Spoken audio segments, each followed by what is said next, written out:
जैसा कि आप सभी जानते हैं कि बरसात का जो मानसून सत्र है, ये मानसून चला हुआ है। इसकी वजह से हमारे घाट क्षेत्र में कई सारी ऐसी नदियां लगती हैं जिनमें पानी के बहाव की वजह से हमारे घाट क्षेत्र के कुछ जो गांव हैं उनका आवागमन में जो है वो बहुत दिक्कत होती है लोगों को आने जाने की, और इसकी मैं कहूँगी कि बहुत बड़ी और गंभीर समस्या भी है। मैं अगर बात करूं जैतपुर के नदी के पुल की, और मध्यपुर, राजपुर, घोराबनी, नगली, ये अनेकों हमारे ऐसे दर्जनों गांव हैं जो इन नदियों से होकर गुजरते हैं, और इनका जो लिंक है इस नदी के ऊपर से जाने की वजह से बनता है। अगर बात करें बरसाती मौसम की वजह से आजकल नदियों में पानी का बहाव बहुत ज़्यादा है, और इसकी समस्या तो हम जानते भी हैं और बहुत ही गंभीर है। और मैं बताना चाहूँगी आपके चैनल के माध्यम से 2019 में जब मेरा पहला टर्म हुआ, विधानसभा चुनाव में जीत कर गई, मेरा सबसे पहला सरकार को यही क्वेश्चन था जब हमारा पहला सेशन था कि जो हमारी घाट क्षेत्र की नदियां हैं, ये गांव हैं जो इनसे जुड़ते हैं, चाहे वो जैतपुर हो, नगला हो, नगली हो, मध्यपुर हो, राजपुर, गोराबनी, सलेमपुर को ही इधर से ये गांव जुड़ते हैं। तो इन गांव के जुड़ाव के लिए इन नदियों के ऊपर जो है वो पुल बनाया जाए, जिससे हमारे जनता को सुविधा मिल सके और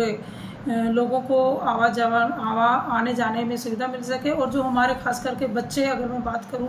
जो स्कूल जाते हैं,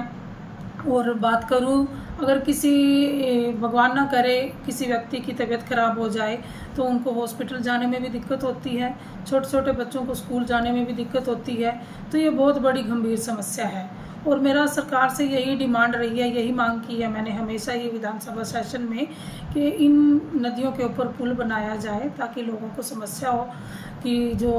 परेशानी चल रही है वो दूर हो और लोगों को सहूलियत मिल सके।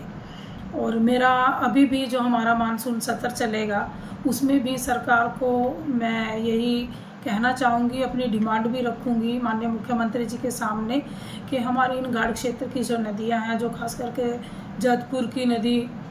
जैतपुर में जो नदी चली हुई है उसके ऊपर ब्रिज बनाया जाए ताकि लोगों की जो समस्या है वो दूर हो, क्योंकि इससे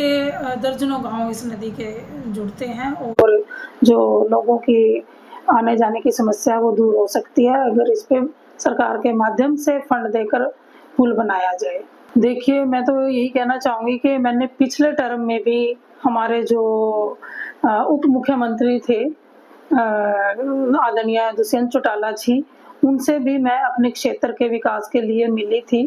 और जो ये पुलों की डिमांड थी, सड़कों की डिमांड थी, इस डिमांड को मैंने उनके समक्ष रखा, जिनमें हमारी जो सड़कें कुछ मंजूर हुई थी वो सड़कें हमारी बनी भी हैं, लेकिन जो जहाँ तक बात पुल की कह रहे हैं, ब्रिजेस की कह रहे हैं, वो पुल हमारे अभी तक भी नहीं बन पाए। और आप जानते भी हैं, सभी लोग जानते हैं, जब तक सरकार के माध्यम से फंड नहीं दिया जाएगा तो डेवलपमेंट के काम नहीं हो पाएंगे। तो देखिए, अभी 2000 हमारा जो ये 24 का सेशन अभी हुआ था उसमें भी मैंने यही डिमांड रखी थी कि हमारे हल्के में घाट क्षेत्र में विकास की बहुत कमी है, चाहे वो सड़क की बात हो, चाहे वो पुल की बात हो, चाहे वो बेरोजगारी की बात हो या अन्य विकास के मुद्दों की बात हो। तो वो मुद्दे मैंने हर बार उठाए हैं और डिमांड भी रखी है, और अभी भी मैं यही कहना चाहूँगी कि सरकार के माध्यम से फंड विपक्ष के विधायकों को भी बराबर दिया जाए ताकि हमारे क्षेत्र का उस फंड के माध्यम से ज़्यादा विकास के काम हों। लेकिन मैं यही कहना चाहूँगी कि अभी सरकार के माध्यम से कोई भी फंड हमें नहीं दिया गया, जिससे हम अपने क्षेत्र के विकास के काम करवा सकें और डेवलपमेंट ज़्यादा से ज़्यादा हमारे विकास क्षेत्र का हो सके। नहीं, देखिए मैं सबसे पहले तो धन्यवाद करती हूँ कि हमारे जो सडोरा क्षेत्र के जनता है, उन्होंने अपना आशीर्वाद देके मुझे दूसरी बार विधायक चुना। यहाँ से काम करवाने का प्रयास करूँगी और आप सभी जानते भी हैं, ये भी है कि अगर सरकार फंड नहीं दे पाएगी, दे रही है विपक्ष के विधायकों को, तो डेवलपमेंट और या विकास के काम जो हैं वो नहीं हो पाते। ये तो आप सभी और हम सब भी जानते हैं कि बिना फंड के, बिना पैसे के कोई भी विकास का कार्य नहीं होता। लेकिन मेरा प्रयास रहेगा कि अपने क्षेत्र के विकास के लिए और उनकी समस्याओं को उठाने के लिए सड़कों पर भी और विधानसभा में भी उनकी आवाज़ को पूरे ज़ोर-शोर से उठाने का मैं काम करती रहूँगी और सरकार को चलाने का काम करती रहूँगी कि हमारे क्षेत्र में ज़्यादा से ज़्यादा फंड देने का वो काम करें और ज़्यादा से ज़्यादा विकास के कार्य हम करवा सकें।